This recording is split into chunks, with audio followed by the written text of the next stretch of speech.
Let me get your initial reaction. Of course, this is something that, the banks won't have much of a choice in. They're being roped in as part of the broader effort to try and support broader economic growth. How much of a hurdle is this to profit margins and future profitability here? Right. We did highlight at the beginning of the year that margin pressure is probably one of the biggest challenge for banks this year. Asset quality risk aside, the fact that housing transactions, for example, so far year to date has still been quite weak, so that's hurting mortgage loan demand. In addition to mortgage prepayments, but compensating for that, banks have been growing in areas such as the green sectors, inclusive finance, for example. So overall, there's still a bit of loan growth that's holding up the profitability, but sure enough, we have seen declines in net interest margins.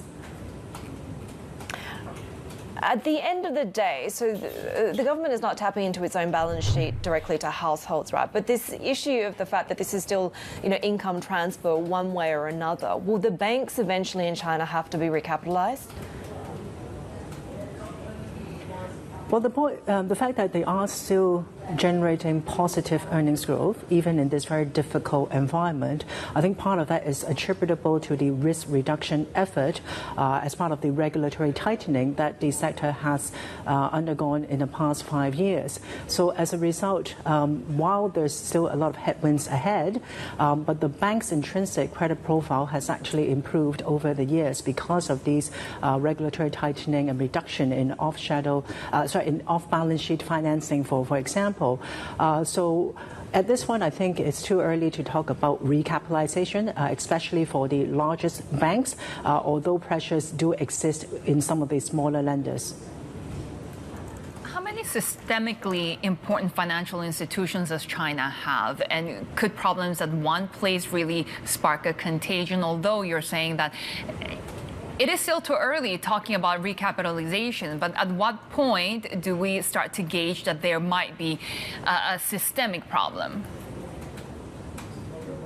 There are 19 domestic systematically important banks in China, and they roughly make up about 60% of system assets. It is the remaining sort of 30-40% of the system that we are usually more concerned about, because these are typically the smaller regional lenders that operate in weaker provinces. So unsurprisingly, more of the credit issues that we see for the sector right now, whether that's deposit competition or whether that's exposure to property and local government sectors, those problems are making the smaller lenders most vulnerable within the sector. So, Grace, if we do in fact get this announcement on rates on existing mortgages and deposits being cut, what will be the impact for these big banks in terms of margins and pressure, depending on how much of a cut we'd see?